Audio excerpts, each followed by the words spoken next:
Thank you, Mr. Chairman, Dr. Chu. It's nice to see you. I am grateful for your devotion to public service, and I enjoyed our conversation on the phone yesterday.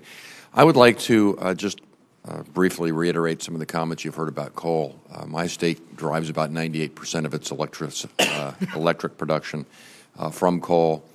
Anything in that area is going to have a major impact upon businesses and consumers across my state. So the whole notion of clean coal technology, sequestration, those sorts of things, very important to our state. Matter of fact, I think a company has in the works a facility in Edwardsport, Indiana, that will sequester carbon from coal production. So it's one to keep your eye on as we go forward. I would recommend it to perhaps, I think Senator Corker, who's no longer with us, was expressing some curiosity about this. Perhaps we'll have some good data from Indiana.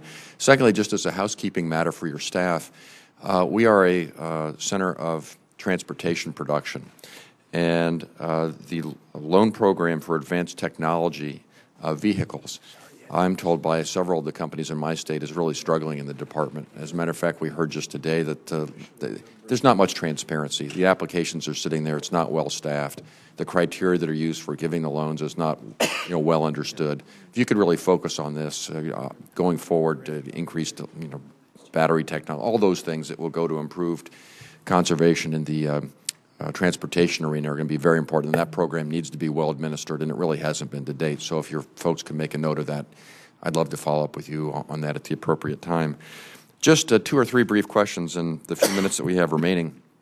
I'd like to follow up on the last question that Senator Wyden asked you about China and the importance, and your stated belief that it's important, indeed essential, to include developing nations, particularly China and India, in any regime of CO2 reduction. And I think you said that the U.S. will take the first step, and hopefully China will follow. We'll have to relook at it if they don't. It's my honest conviction that that approach will not be enacted by the United States Congress, simply trusting China to, they have their own internal need to have high rates of growth. They've been proven to be willing to sacrifice just about any other concern to maintain that high rate of growth, to maintain domestic political stability. And they don't have a great track record, frankly, in abiding by some of the other agreements, particularly honoring intellectual property rights, other things. And so a skeptic might say, we're going to be going through dislocations here that will affect our economy, consumers, other things. The American people would make great sacrifices.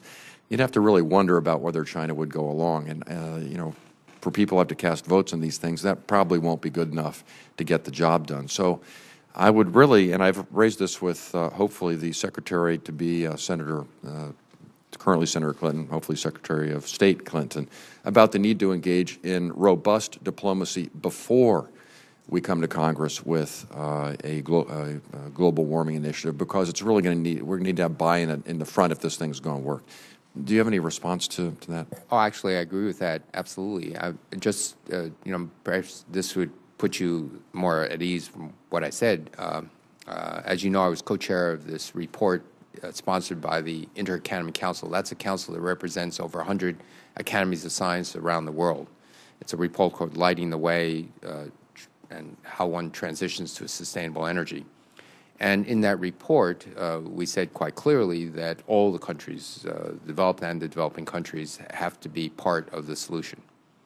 Now, and I agree that this is a touchy, diplomatic, economic, multi-dimensional problem. And Doctor, to put you, I was not ill at ease with what you said. This is an important issue. We both believe that, and if it's because it's an important issue, we have to make sure it's going to work. And without China participating, it's not going to work. And I don't think it will get enacted. And a skeptic viewing their past behavior would have to say that's going to be a heavy lift. So in a way that is verifiable and transparent, it's just going to be very hard to get them there.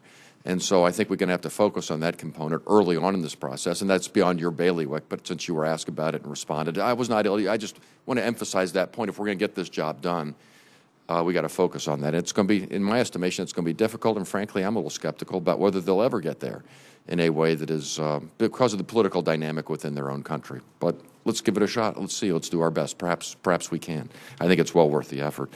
In my 16 seconds left, I'd like to ask you, our first hearing before this committee in the new year was on the topic of energy security. And we had a marvelous presentation and some fairly aggressive goals over the next 20 to 30 years about reducing the need to import energy into our country. One of the proposals involved the electrification of the transportation system, and there were some other good proposals as well. Could you just share, and I view this as one of the defining challenges of our time, and it has a great impact on global warming as well, as our economy, our finances, and our national security interests. Could you share with us, just for a few moments here, your thoughts about what we can do, what steps we can take to reduce the imports of energy into this country over the next 10 to 20 years? Well, very specifically, as you and I both recognize, a lot of this is about oil, imported oil, efficiency in our automobiles. We need to accelerate all efforts to develop the type of battery that the American consumer will buy in terms of plug-in hybrid cars. We do not have today the type of battery we need, quite frankly, and in the sense that these first electric hybrid cars, which are a start, don't have the energy capacity, the lifetime of the batteries that we need. And so this is another part. So it's to offload that fossil fuel dependency, imported oil, onto, once you get into electricity, you have many more options.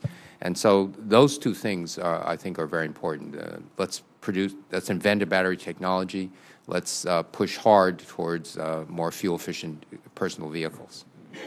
I agree with that. Mr. Chairman, thank you. And, Doctor, look forward to working with you on that issue. I do think it's one of the great challenges of our time. So thank you for your service. And can I say one final thing, Mr. Chairman? Any man who could work at both Cal Berkeley and Stanford has to be adept at forging consensus. And Dr. Chu has done that. Thank you.